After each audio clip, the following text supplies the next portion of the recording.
안녕하세요. 구수한 이야기를 담은 친구 같은 성주방송 92.7MHz 손정자의 두루치기에서 오늘은 국화 한 송이 술 한 잔 올리며 지루는 홈리스 무연고자의 쓸쓸한 마지막 비용에 대해 이야기하려고 합니다.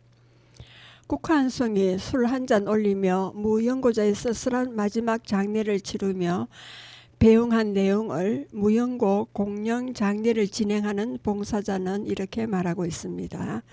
박성기님은 1948년생으로 2024년 11월 4일에 돌아가셨습니다. 마지막 주소지는 용산구며 48년생으로 고인이 지내온 생의 길이를 가늠하며 두 손을 앞에 모았다. 77세를 끝으로 용산 어느 집에서 숨졌을 할아버지. 흰 국화꽃으로 장식된 제단 위에 단출이 남은 명패, 까만 글씨로 단정히 적힌 이름 석자는 태어났을 때 부모님이 고심에 지어졌을 것으로 평생토록 불리고 또 불리었을 것이다. 1시간여 화장을 거쳐 한줌 가루가 되어 떠나는 곳 서울시립 성화원. 이성과 인사는 마지막 관문이다. 들어올 때부터 영정사진을 든 다른 가족들의 행렬이 줄을 지었으며 뜨거운 눈물과 입김이 수많은 이들 넋을 위로하는 듯했다. 누군가는 할머니였고 또 누군가는 아버지였으며 또 누군가는 젊은 청년이었다. 그러나 생의 마지막이 다 그러한 배웅인 건 아닌 듯 어떤 이는 지독히 혼자인 듯했다.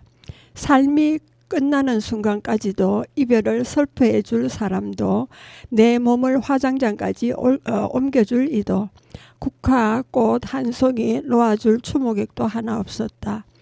다행히 조금은 외로운 이들이 떠나는 길을 함께 해주는 제도가 있었다. 서울시가 2018년부터 시행 중인 무연고 공령장례이다. 가족과 관계가 끊겼거나 가족이 있어도 경제 사정이 어려워 장례를 치를 여력이 없는 이들.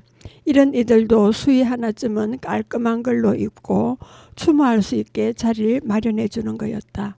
죽음이 너무 외롭거나 쓸쓸하지 않도록 말이다. 2018년 5월 10일 첫 번째 무연고 공령장례가 진행됐고 2023년 기준으로 1218명이 존엄하게 떠났다. 영정사진 칸에 텅 빈 제대에는 술 한 잔 따라드렸다.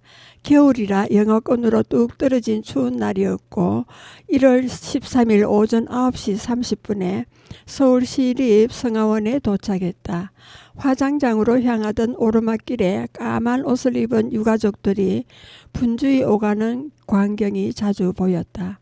입가에서 피어오르는 입김, 그게 산 사람과 죽은 이를 가르는 경계선처럼 보였다. 이날 공령 장례 치를 고인은 모두 3명이었다. 1948년생 박성기님과 1959년생 이춘건님, 그리고 1966년생인 송원배님이 지난해 11월과 12월에 모두 돌아가신 이들이었다.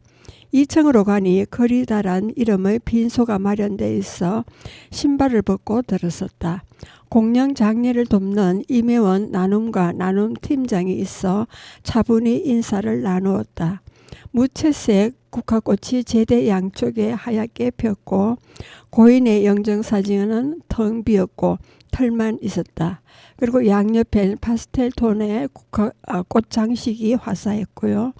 향의 끄트머리를 두 손으로 잡고 일렁이는 촛불에 향의 머리를 가만히 놓아두었습니다. 몇 초가 흐른 뒤로 빼니 벌겋게 피어오르고 있어 삽시간에 향내음이 빈소를 가득 메웠습니다. 혹자는 향 피우는 일이 고인을 부르는 일이라 했지요. 향로에 꾸준히 툭툭하고 바스러지기 시작했습니다. 생을 등진 이들과 그날 처음 만나 마지막 길을 함께하는 일이라 어쩐지 더 귀하게 느껴졌습니다. 정중히 인사하고 무국으로 마지막 한 끼 식사하고 가실 수 있게 숟가락을 그릇 옆에 두고 고개를 숙이고 가만히 기다렸습니다. 국물 한 숟갈 천천히 떠서 먹기를, 온기 채워지기를 바라며 무릎을 꿇고 술 한 잔을 따랐습니다.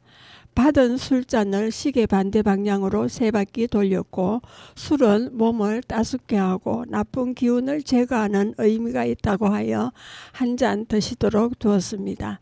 이 세상 미련일랑 다 접어두고 가십시오라며, 그리고 국화꽃 한 송이를 두었습니다. 이제 조사를 읽어주시겠어요? 예원 팀장의 말에 조사가 적힌 종이를 받아들었다. 한 분 한 분의 성함을 다시 부르며 천천히 읽기 시작했습니다. 잊을 수 없을 듯한 생생한 기억들을 배웅하며 진심으로 떠나보냅니다. 그런 당신을 그리워하고 기억하며, 그리고 세상 미련일랑 다 접어두고 잘 가시라. 국화꽃 한 송이 올려놓으며 빌고 또 빌어봅니다. 안녕히 잘 가십시오. 불가에서는 삶은 고통이라 하지요.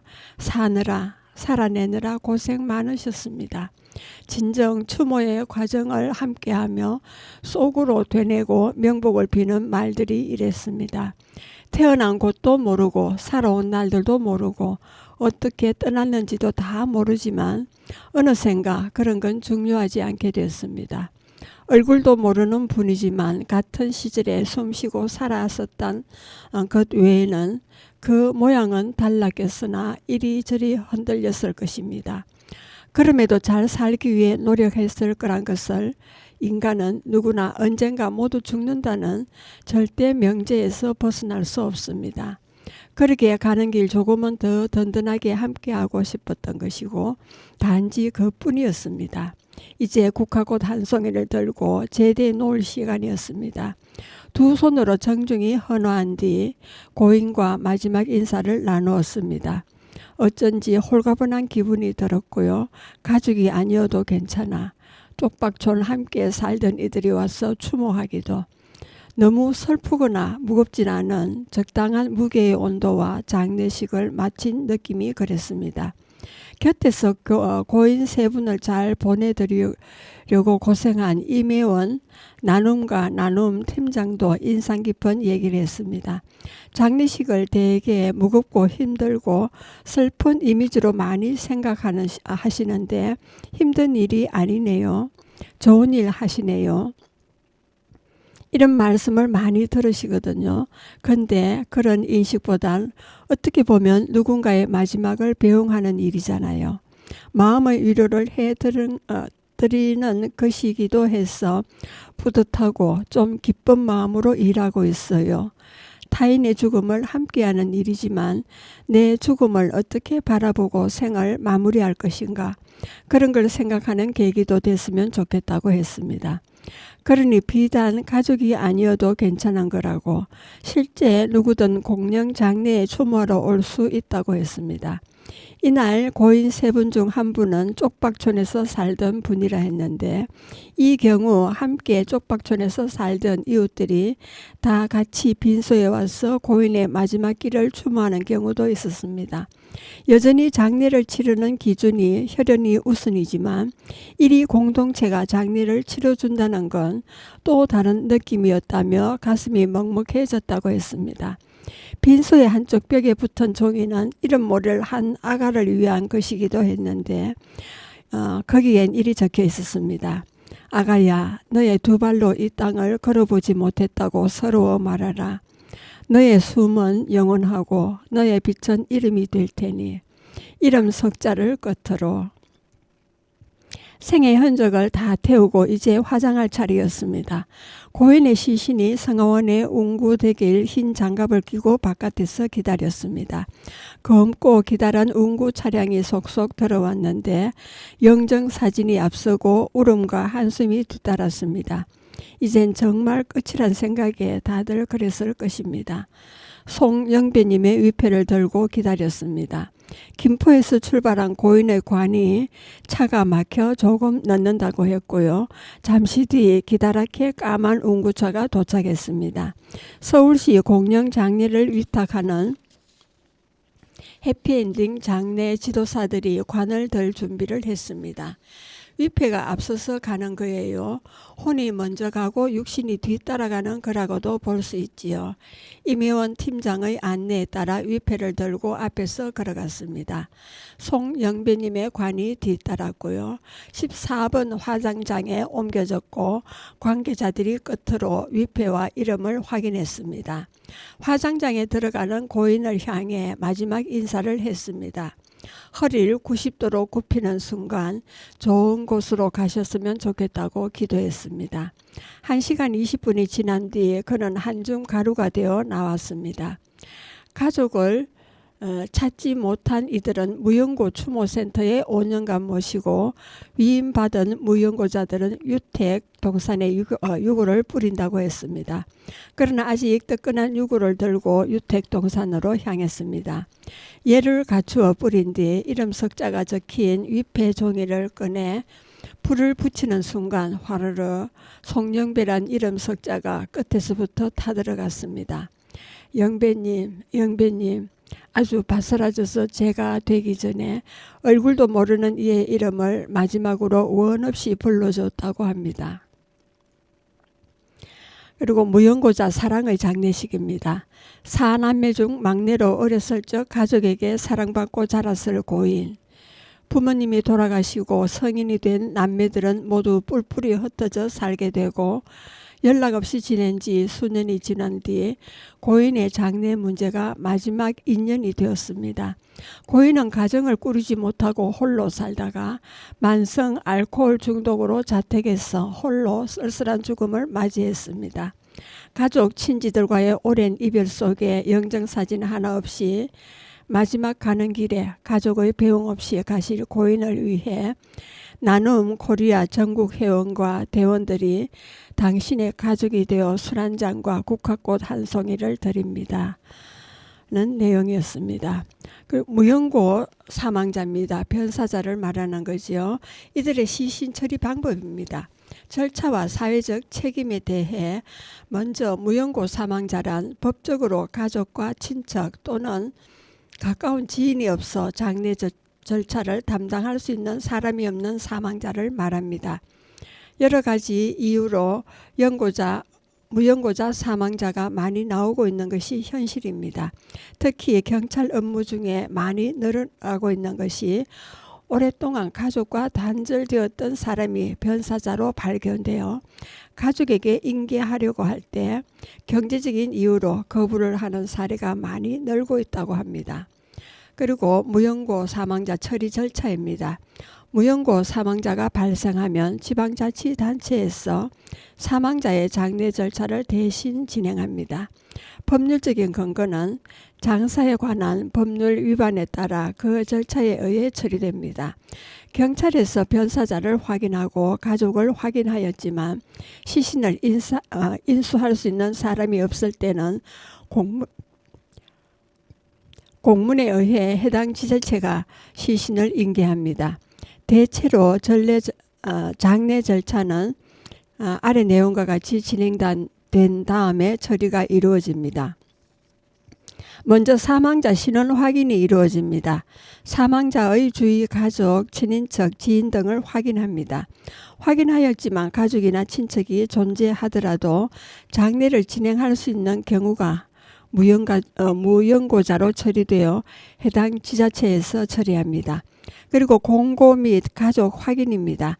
사망자가 무연고자로 확인되면 시, 군, 구청에서는 일정 기간 7일 동안 공고를 하여 가족 연고자를 찾습니다. 이 기간에 연고자가 나타나지 않으면 장례 절차로 넘어가게 됩니다. 그리고 다음으로는 장례 절차 진행입니다. 공고를 하였음에도 연고자가 나타나지 않으면 해당 시군 구청이나 관련 기관은 사망자의 장례 절차를 진행하게 됩니다. 장례 절차는 아주 간소하게 치러지고요. 그리고 화장 후 봉안입니다. 유골은 공공봉안당이나 자연장지에 안치되며 일정 기간 보관 후 연고자가 나타나지 않으면 영구히 봉안됩니다. 그리고 무연고 시신 처리에 따른 사회적 책임입니다. 무연고 사망자의 시신 처리는 단순히 법적 절차로 끝나는 것이 아니며 사회적 책임을 동반하는 문제입니다. 고령화와 1인 가구 증가로 무용고자 사망자가 늘어나는 추세인데 이는 사회적 고립과 연계된 문제와 연결됩니다. 대두되는 문제점으로는 먼저 경제적 비용 부담입니다. 지방자치단체에서 무용고 시신을 처리하는 국가적으로도 경제적인 부담을 안게 됩니다.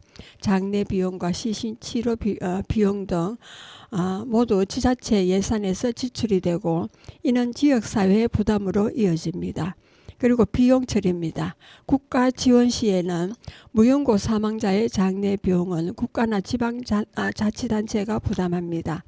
비용에는 시신 처리와 장례, 화장, 봉안 등의 최소 비용이 포함됩니다. 그리고 사망자의 재산을 활용할 경우입니다. 사망자가 남긴 재산이 있다면 이를 통해 장례 비용을 충당할 수 있습니다. 단 재산을 관리하고 처리하는 절차는 법원의 결정에 따릅니다. 그리고 연고자가 나타날 경우에는 장례 후 일정 기간 내에 연고자가 나타나면 유골 인수가 가능합니다.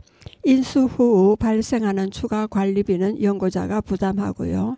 그리고 관련 법률에 대해서입니다. 장사 등에 관한 법률입니다. 무연고 장사자의 처리에 대한 규정을 포함합니다. 민법에는 사망자의 재산 처분 및 상속 관계를 규정하고 있습니다. 그리고 주요 기관입니다. 지방자치단체에서는 무연고 사망자의 장례와 관련된 모든 책임을 지는 주체입니다. 경찰은 신원 확인 및 연고자 탐색에 협조하고 보건복지부는 장례 지원 정책 및 법률을 관리합니다. 그리고 사회적 관심과 돌봄의 필요성에 대해서입니다. 무연고 사망자의 증가는 개인의 삶과 사회의 관계에 대한 중요한 문제를 시사합니다. 고령자나 사회적 약자에 대한 돌봄 시스템의 강화가 필요하고 이들을 위한 사회적 안전망 구축이 시급한 과제입니다. 가족과의 관계 단절, 그리고 경제적인 어려움, 또 정신적인 문제 등으로 고립된 삶을 살아가는 사람들을 위해 지역사회 차원의 지원은 필수적입니다. 이 부분에 있어 인간이 함께하고 서로 도와가며 살아가야 하는 공동체 정신 발휘가 후손들에게 부끄럽지 않은 선조로 살아갈 수 있습니다. 그리고 법적 보호와 제도적 보완입니다. 현행 법률은 무연고 사망자에 대한 기본적인 처리만 규정하고 있습니다. 앞서 설명된 것처럼 개선이 필요한 부분이 많습니다. 장례 절차의 간소화와 연고자를 찾기 위한 적극적인 노력과 설득으로 경제적인 지원과 무연고 사망자가 발생하지 않도록 예방하는 사회적 프로그램의 필요성이 제기됩니다. 아무도 없는 무연고자의 마지막 가는 장례 또한 현재의 방식에서 인간의 존엄성을 존중하는 차원에서 최소한의 예우를 갖추어 장례 절차를 치를 수 있도록 개선 방안이 필요합니다. 무연고 사망자 문제는 현대 사회에서 점점 큰 이슈로 떠오르고 있습니다. 이는 고령화와 1인 가구 증가, 그리고 가족권의 단절 등 복합적인 요인에 기인합니다. 이러한 사망자의 시신 처리 과정에서 경찰과 지자체가 맡은 역할은 매우 중요합니다. 동시에 사회적 관심과 책임도 필요하고요. 단순히 법적인 절차로 끝나는 것이 아니라 고립된 사람들에 대한 돌봄과 예방적 조치가 이루어져야 합니다.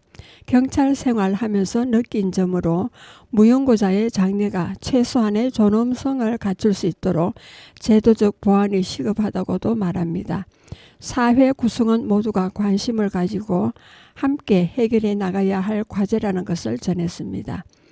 그리고 무연고자 저소득층 등 장례를 치르기 어려운 사람들을 대상으로 하는 복지 정책이 대한민국에서는 2007년 신안군을 시작으로 여러 지방자치단체의 조례로 제정되어 있습니다.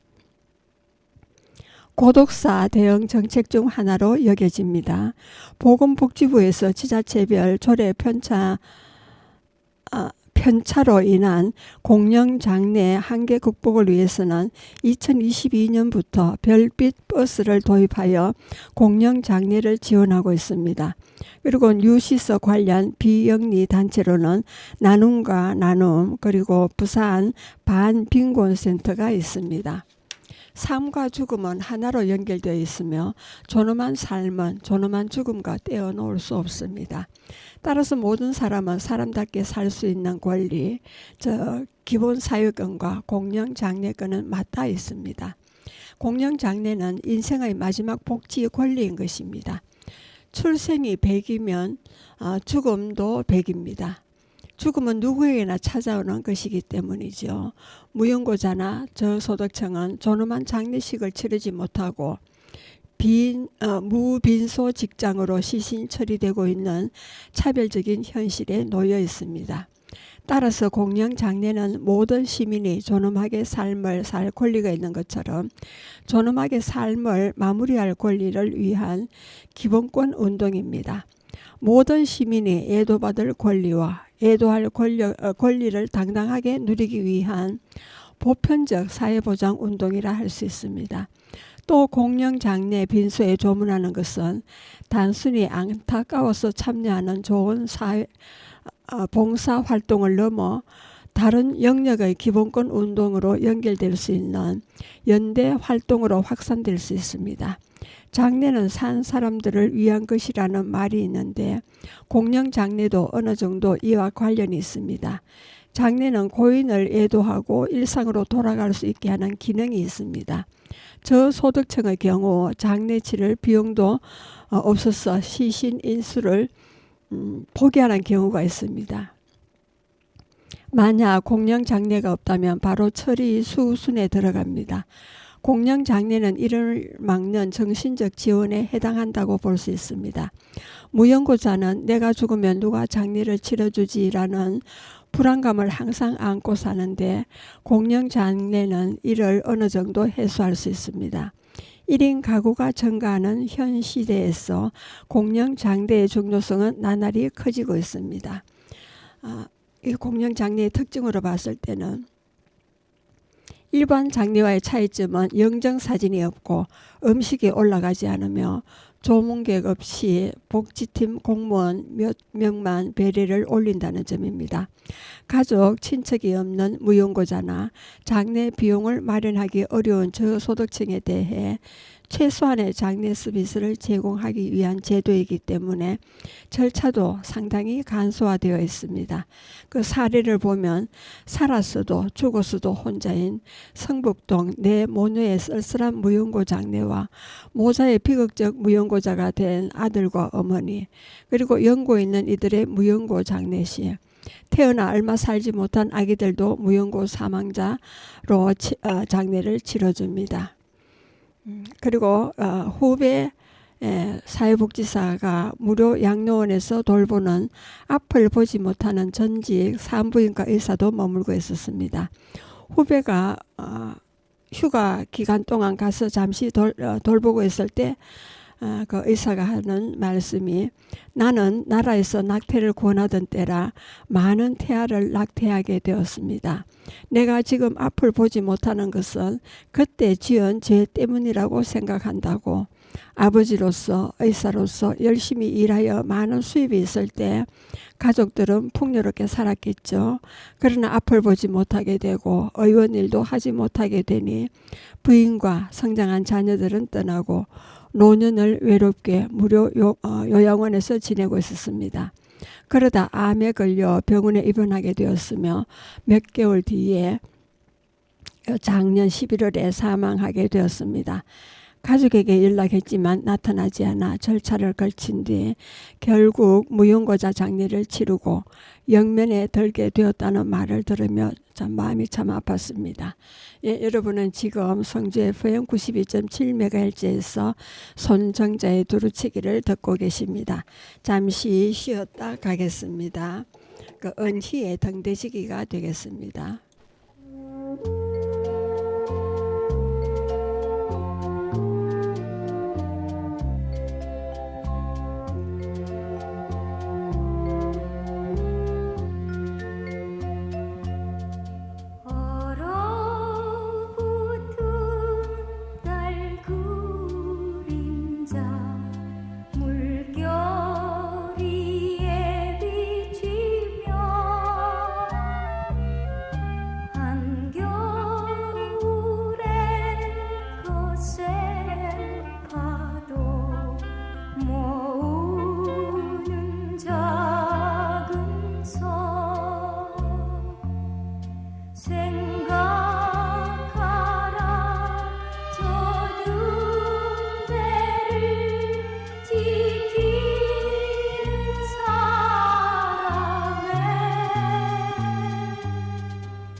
예, 계속하겠습니다.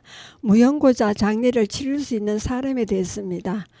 이거 먼저 무용고 시신이라는 것은 연고자가 없는 시신을 말하고 또 연고자를 알 수 없는 시신, 연고자가 있으나 시신 인수를 거부, 기피하는 시신을 말합니다.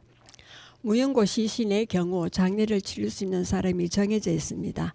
보건복지부는 2022년 장사법에 정한 가족 대신 장례를 치를 수 있는 시신이나 유고를 사실상 관리하는 자의 구체적인 예시를 4가지 경우로 제시하고 있습니다. 먼저 첫 번째로 사실혼 관계 배우자, 그리고 두 번째로는 사실상 가족 관계인 사람, 세 번째로는 조카와 며느리 같은 친족 관계, 네 번째로는 장기적 지속적 동거 부양 돌봄 관계 등이 있습니다. 그리고 무연고 장례 주관자는 주관자 지정은 마지막 의사를 존중하고 사망 후 장례 절차 방법 등의 생전에 자기 결정권을 보장하기 위해 시행되었습니다. 가족적인 친분이나 사회적 연대에 따라 장례 주관을 희망하는 개인이나 단체가 있는 경우 장례를 진행할 수 있도록 하고 지자체는 행정적, 재정적 지원을 할 수 있습니다. 무연고의 장례 주관자의 구체적 예시의 경우 사망자가 생전에 공정문서나 유언장 등을 통해 사후 자신의 장례 주관자로 지정한 경우 무연고자 장례 주관자가 될 수 있습니다. 그리고 무연고자 장례 처리 절차입니다. 그 단계에서는 장례 주관자 지정 신청입니다. 그 신청자가 하고요. 업무 내용은 신청서 작성을 하고 관계 증빙 서류를 제출해서 방문하거나 메일이나 우편으로 가능합니다. 그리고 심의 및 결정은 지자체에서 하는데 그 업무 내용은 신청서 및 관계 증빙 서류 확인과 필요시 현장 조사와 심의 등을 통해 장례 주관자 결정 통보를 하게 됩니다. 그리고 장례 수행 신청자 및 장례 지원 지자체에서 하는 일입니다. 업무 내용은 사용자의 생전 의사를 존중하여 장례 절차를 진행합니다. 그리고 사망, 신고 등 행정적 지원과 공설, 장사, 시설 이용 시 편의 제공을 하게 됩니다. 그리고 사후 보고서는 신청자가 하는데 먼저 장례 절차 종료 후에 30일 이내 화장, 안치, 정병 서류를 구비해서 해당 지자체에 신고합니다.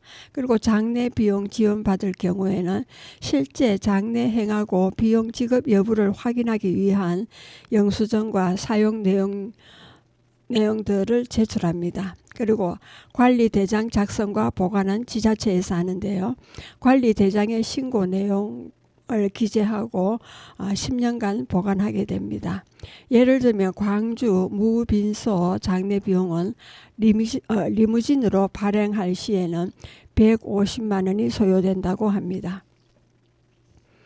예, 무연고자 유언 작성 교육은 이주원 공익 변호사가 공영 장례부터 국가폭력 피해자 지원 등 다양한 인권 문제를 전담하고 있습니다.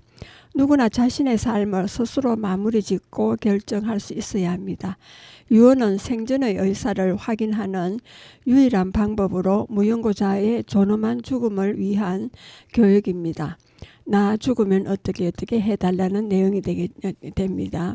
부산에서 공익 변호사로 활동하는 이주원 변호사는 가족이 없는 무연고자를 상대로 진행한 유언장 작성 교육의 의미에 대해 이렇게 말했습니다. 지난해 그는 부산 동구와 함께 무연고자에게 해피엔딩 장례 지원 활동을 펼쳤습니다. 유언은 사후 장례 주관 의사와 재산 처리 등에 있어서 중요한 법적 효력을 지닙니다.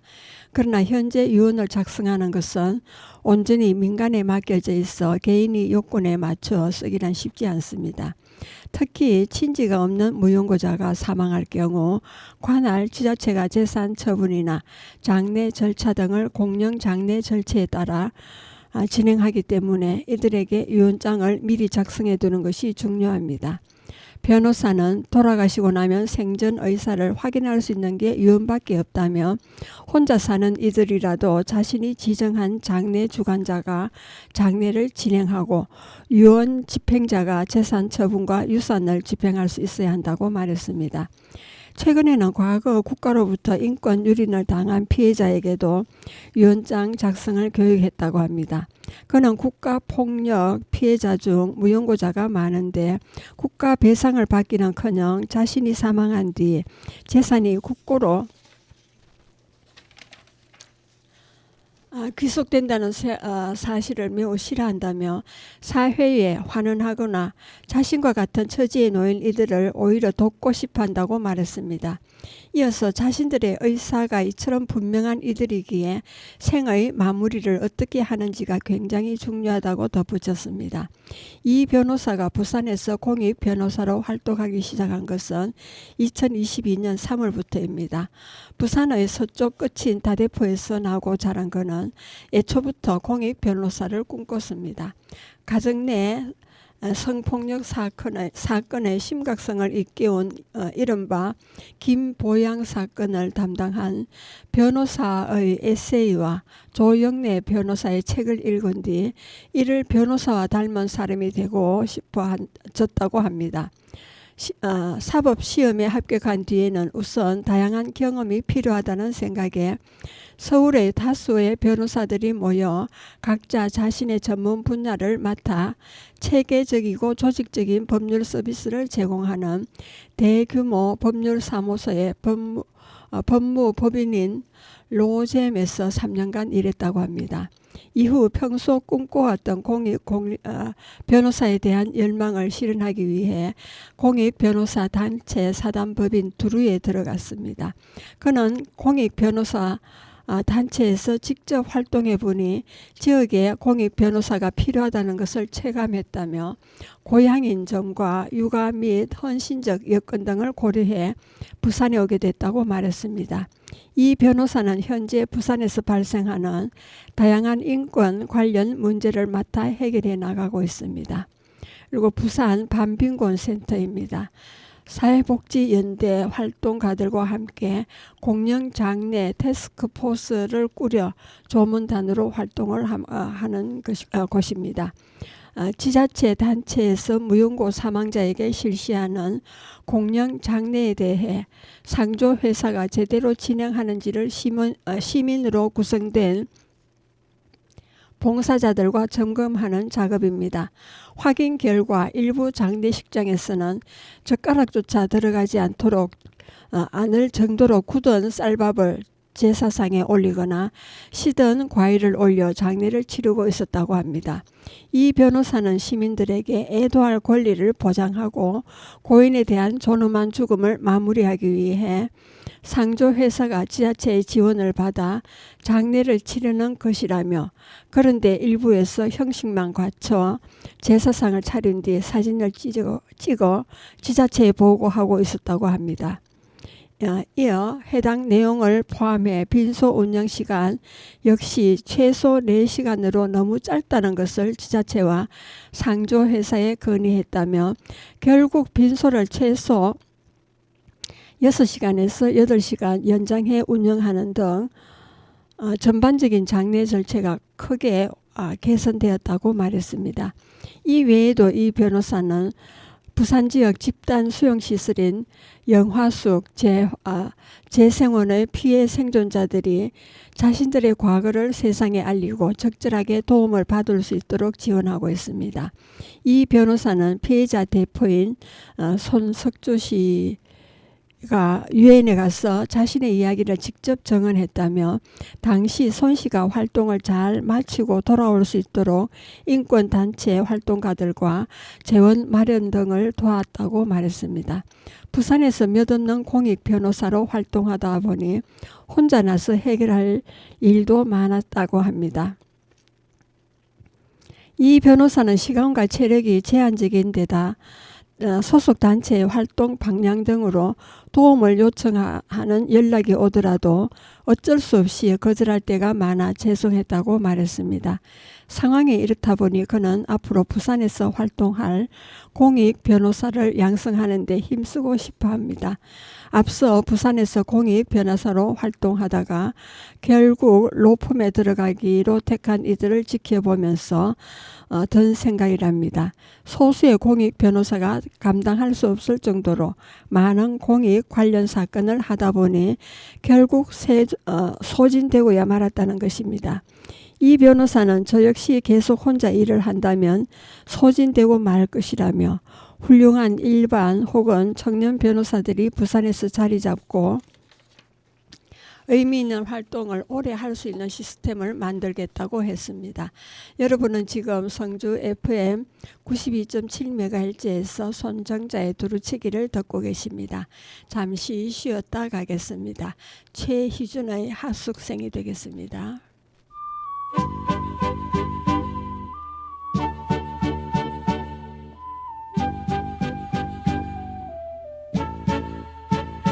인생은 나그네 길 어디서 왔다가 어디로 가는가 구름이 흘러가듯 떠돌다 가는 길에 정일랑 두지 말자 미련일랑 두지 말자 인생은 나그네 길 구름이 흘러가듯 정처 없이 흘러서 간다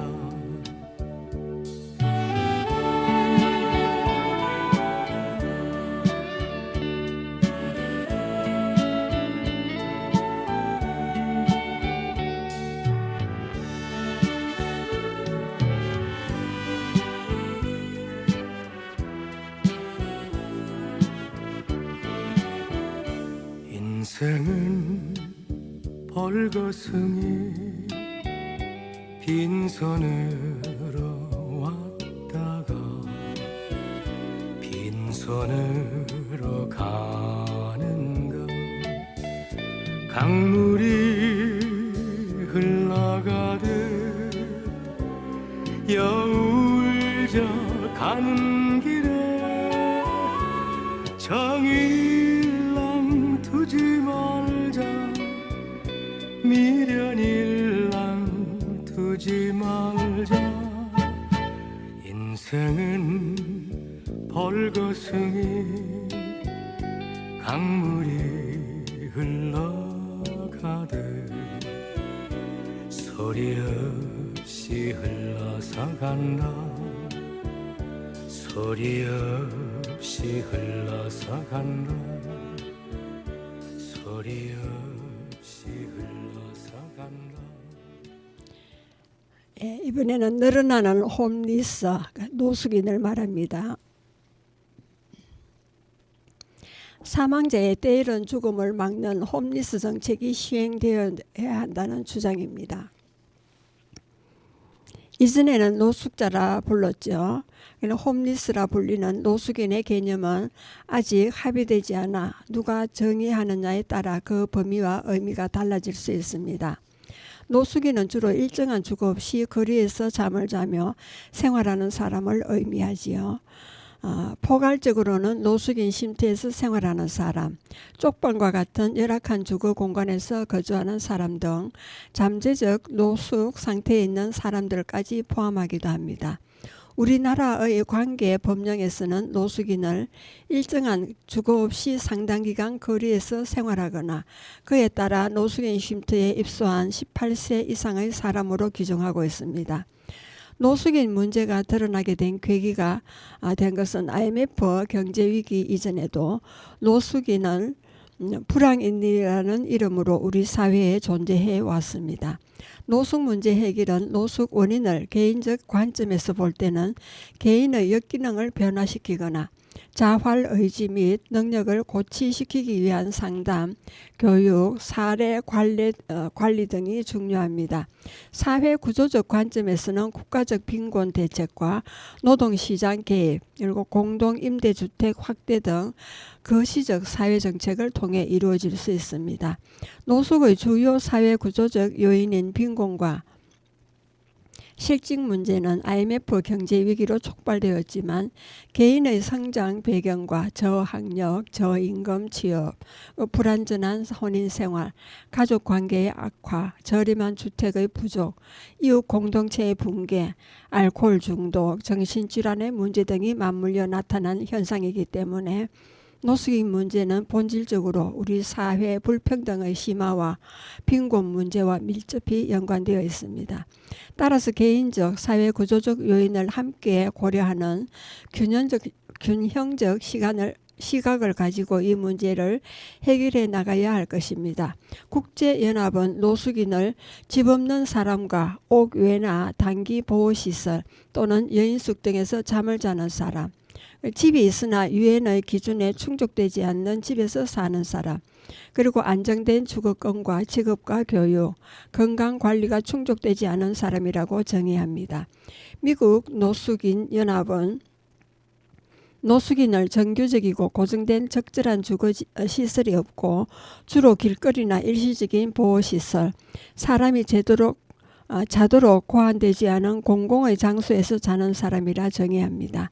노숙인은 주거가 없이 길거리나 공원, 역사, 지하도 등 숙박 용도가 아닌 장소에서 생활하는 길거리 노숙인과 각종 쉼터 등 노숙인 시설을 숙소로 이용하는 보호시설 이용 노숙인으로 구분할 수 있습니다. 그리고 홈리스의 애도를 받고 추모할 권리입니다. 홈리스의 사망률은 연령 표준화를 볼 때 연구마다 차이가 있으나 전체 인구 집단 대비 1.8배에서 4.18배에 이릅니다. 2022년 이태진회 한국보건사회연구원의 조사에 따르면 홈리스의 사망률은 계속 상승하는 추세를 보이고 있다고 합니다. 심각하고 악화하는 홈리스의 죽음에서 우리는 무엇을 읽어내야 할까요? 홈리스를 애도하고 추모하는 것은 무엇을 바꾸자는 다짐일까요? 2001년부터 동짓날을 즈음해 열리는 홈리스 추모제인 12월 20일 서울역 광장을 앞두고 2024년 홈리스 추모제 공동기획단은 주거, 공존할 권리, 추모를 주제로 3차례에 걸친 연속 기사를 작성했습니다.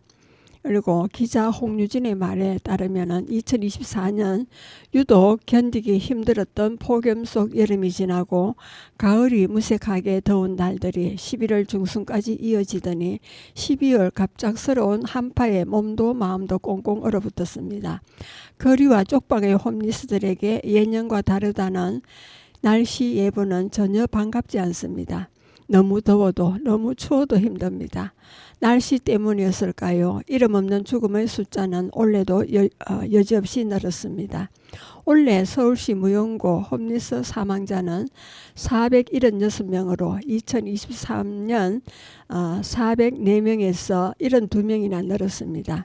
11월 30일까지 집계된 수치는 공식적인 통계는 아니지만 매년 동짓달을 전후로 이들의 넋을 기리고 한 명 한 명 이름을 기억하는 홈리스 추모제를 통해 무연고 홈리스 사망자에 대한 애도할 권리, 애도받을 권리를 보장하라고 꾸준히 목소리를 내어온 덕분에 죽음과 장례를 사회의 문제로 인식하고 공공의 영역에서 다루어야 한다는 인식이 확산될 수 있었습니다.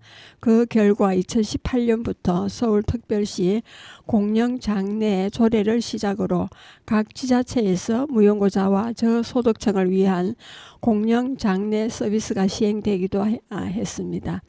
무용고자 사망 시 빈소조차 마련되지 않던 것에 비하면 혈연이 아니더라도 사회적 유대관계에 있는 사람들이 장례를 치를 수 있게 되었습니다. 되었다는 점에서 지금의 공영 장례 지도는 비약적인 발전을 이루었다고 평가할 수 있습니다. 또 서울시는 공영 장례 지원 상담센터를 두고 무연고 사망자와 경제적 어려움을 겪고 있는 시민들을 위해 공영 장례를 지원하고 있습니다. 부산시는 2024년 6개 종단과 업무 협약을 맺어 종교별 추모 의식을 진행하는 등 공영 장례가 사망자의 존엄성을 존중하고 시민과 사별자에게 참여의 기회를 보장하는 방향으로 운영되어 실질적인 추모의 장 역할을 할 수 있도록 점점 개선하고 있습니다. 장사법 개정과 공영 장례 개선의 필요성에 대해서입니다. 실제 현장에서 장례 주관자가 되어 장례를 치러본 사람들은 현행 공영 장례 제도에도 여전히 개선이 필요한 문제점들이 남아있다고 말합니다. 다음은 2024년 홈리스 추모제 공동기획단의 추모팀에서 사망자의 존엄을 보호하고 사별자의 추모할 권리의 실질적 보장을 위해 필요하다고 논의된 방안들입니다. 우선 한 번에 두세 명 합동 장례식을 치르는 공영 장례 방식의 개선 문제입니다. 함께 사망한 것이 아닌 사람들을 한데 묶어 치르는 합동 장례 방식은 전통적인 장례 절차에도 사례를 찾아보기 어렵다는 것입니다. 또한 합동 장례에 참석한 사람들에게 헌화할 때 내가 추모하려는 사망자를 위해서만 해야 하는지 모두에게 해야 하는지 절은 어느 방향으로 해야 할지 많은 혼란을 이야기한다고 합니다. 비용과 공간의 제약이라는 행정적이고 현실적인 문제 앞에 고인의 마지막을 기리는 장례의식에서 고인의 존엄성은 훼손되며 사별자 역시 불평등과 소외를 수용하도록 강요받고 있는 것입니다. 따라서 모든 무연고 홈리스 사망자를 온전히 추모할 수 있도록 합동 장례가 아닌 개별 장례가 치러지도록 개선되어야 한다고 합니다. 그리고 둘째로는 부고 시스템의 개선입니다. 공영 장례의 핵심은 고인의 애도받을 권리와 사별자의 애도할 권리를 보장하는 데 있습니다. 현행 장례법에는 무연고 시신을 처리할 때 관할 시군구 홈페이지와 하나 이상의 일간신문 및 장사정보 시스템에 공고하도록 되어 있을 뿐입니다. 부고 사실과 공영 장례가 진행된다는 사실에 대해 알리도록 하는 명문의 규정이 없습니다. 공영 장례 조례에 부고 규정을 두고 이를 홈페이지에 알리는 지자체도 있지만 서울과 부산에 불과합니다. 조례에 부고 규정이 없는 지자체에서는 사별자들이 사망 사실을 몰라 장례에 참여하지 못하는 경우도 있습니다. 전국적으로 통일화된 부고 정책 시행과 이를 통한 애도할 권리의 실질적 보장을 위해 사망자의 부고를 알리는 것이 장사법에 명문화될 필요가 있습니다. 그리고 세 번째로는 장례 의식에 필요한 구체적 행정 지원이 필요합니다. 2023년 장사법 제12조 제2항의 신설로 혈연 관계가 아니더라도 사망자와 생전에 장기적이고 지속적인 친분 관계를 맺거나 유대 관계에 있던 자들이 장례 주관자가 되어 장례를 치를 수 있게 되었습니다. 그러나 이들이 구청에 사망자의 사진을 요구해도 개인정보라는 이유로 사진을 주지 않는 경우가 있습니다. 그래서 영정 사진도 없이 장례가 치러지기도 하고요. 개인정보보호법상의 개인정보란 살아있는 개인의 정보를 의미하는 것으로 사망한 이의 정보는 원칙적으로 개인정보에 해당하지 않습니다. 다만 사망자에 대한 정보라 하더라도 유족과의 관계를 알 수 있는 정보인 경우에는 유족의 개인정보에 해당할 수 있습니다. 그러나 개인정보보호법 제15조 제1항 3호에 따르면 공공기관이 법령에서 정하는 소관 업무의 수행을 위해 불가피한 경우 개인정보 처리자가 개인정보를 수집할 수 있고 수집 범위에서 이용할 수 있으며 제3자에게 제공할 수 있습니다. 그리고 망인의 정보는 개인정보에 해당하지 않고 설령 유족의 유족의 개인정보에 해당한다 하더라도 공령 장례 조례에 명시된 부고 업무의 수행을 위한 경우에는 제3자에게 제공이 가능한 것입니다. 다만 지자체별로 조례가 다르기 때문에 장례 의식에 필요한 구체적 행정 지원을 위해서는 부고에 관한 규정이 법에 명문화되는 것이 필요합니다. 또한 이를 운영하는 행정의 세심한 지원이 필요하고요. 공존한 권리의 보장과 무용고사에서 존엄생으로 홈리스의 죽음이 매년 증가함에도 불구하고 우리 사회는 여전히 무용고 사망자, 홈리스의 죽음에 대해 공식적 통계를 마련하는 데 관심을 두고 있지 않다고 합니다. 2022년 보건사회연구원 조사에 따르면 2013년부터 2021년까지 의료급여 1종 자격을 가진 홈리스 중 15.6%가 사망했습니다. 그리고 2024년 한국역학회의 연구에 따르면 2005년 기준 비홈리스 대비 홈리스 사망률이 1.3배에서 2020년 1.8배로 더욱 격차가 벌어진 것을 알 수 있습니다. 이러한 홈리스의 때이른 죽음은 죽음 이전의 빈곤한 삶에서 비롯되며 우리 사회의 방치로 더욱 심화되고 있습니다. 더 이상 이와 같은 홈리스의 죽음들을 외면해서는 안 됩니다. 이들의 죽음을 직시하고 사회 현상으로 규정하며 죽음 이전의 인간다운 삶을 영위할 수 있도록 체계적이고 종합적인 지원 정책을 마련하여야 할 것입니다. 공령장례 개선은 사망자의 애도받을 권리와 사별자의 애도할 권리 보장을 위해 매우 중요합니다. 그러나 사후 약방문처럼 죽음 이후의 장례 절차 개선을 통한 존엄성 회복을 논하기에 앞서 불평등이 개선되어 누구나 존엄성이 보장되는 인간다운 삶을 살게 된다면 이들의 죽음은 애써 노력하지 않아도 자연스럽게 존엄한 마무리가 될 수 있습니다. 무용고사가 아닌 존엄생을 위해 홈리스도 우리 공동체의 구성원이라는 인식을 가지고 공존할 권리 보장 정책이 마련되어야 합니다.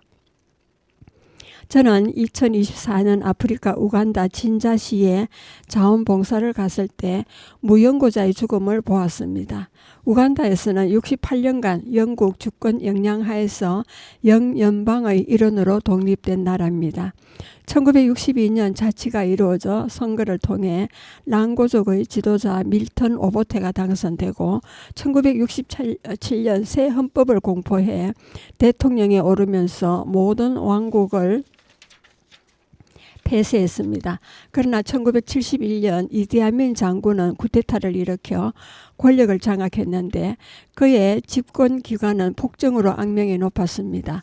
우간다를 무슬림국으로 만들기 위해 1972년 상업, 경제 부분을 장악하고 있던 아시아인들을 우간다에서 추방했고 다른 왕국의 종족들을 박해했습니다. 그러다가 1978년 아민은 나라의 경제 파탄을 초래했고 내부 문제로부터 관심을 돌리기 위해 탄자니아를 침략했습니다. 이에 대한 보복으로 1년 뒤 아민에 의해 추방당한 사람들의 도움을 받은 탄자니아 군이 우간다를 침략해 그를 몰아냈습니다. 아민은 망명생활 중 말년에 병들어 귀국을 원했지만 귀국하면 나라에서 제일 큰 감방에 죽을 때까지 가둬둔다는 말 때문에 들어오지 못하고 망명지에서 사망했습니다. 이디아민의 애첩이 진자 수녀원 들어가는 완양계에 살고 있었는데 자신이 망명가면서 신임하는 신하에게 애첩을 지키게 했습니다. 애첩이 죽고 나자 애첩의 자녀들이 신하의 군인을 돌보지 않아 어렵게 지내고 있다는 사실을 알고 그 우간다 진자의 길교소 베네딕토 수녀가 가톨릭에서 운영하는 일일 한 끼 식사를 제공하는 행여자의 집에 보내서 살게 했습니다. 예, 그 우간다에는 대체적으로 일반인들이 하루에 2끼를 먹습니다. 예, 그분이 돌아가기 전 수녀님과 함께 가서 그분을 진료소에 데려와 진료해주고 고향 음식을 만들어 먹인 뒤 남은 음식을 싸주어 먹도록 했습니다. 며칠 뒤 106세에 사망했다는 연락이 왔습니다. 사망 소식을 듣고 가니까 흙바닥에 2명이 지내는 작은 군용 침대에 흰 호디블로 시신을 쌓아두었더군요. 작은 선반 위에는 자신이 자긍심을 가지고 썼던 군인 모자 하나가 걸려 있었는데 유일한 그의 유품이었습니다. 수녀님은 관에 넣어 장례를 치러주고 싶었지만 진자시에 유일하게 있는 공동묘지에는 행여자를 위한 묘지가 하나밖에 없어 시신을 넣고 또 넣어야 하므로 관을 사용할 수가 없어 혼이불에 쌓인 채 장례식도 없이 매장하는 장례를 치러주었습니다. 예, 여러분은 지금까지 성주 FM 92.7MHz에서 손장자의 두루치기를 들으셨습니다. 마지막 음악을 듣겠습니다. 순례자에 대한 노래입니다.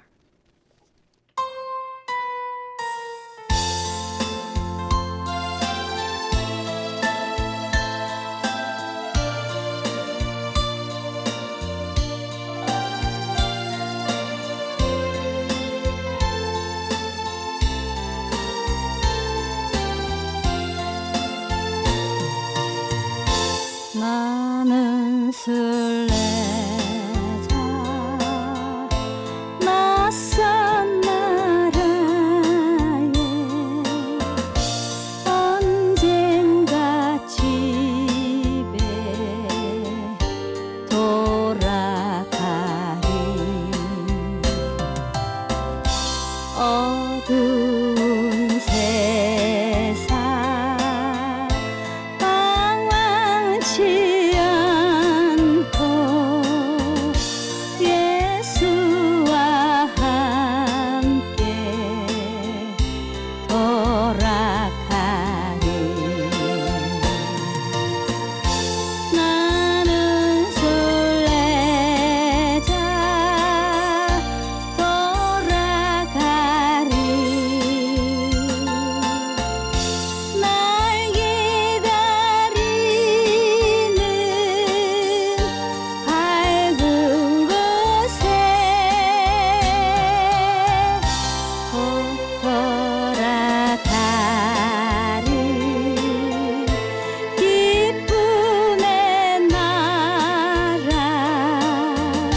예수와 함께 길이 살리. 나는 순례자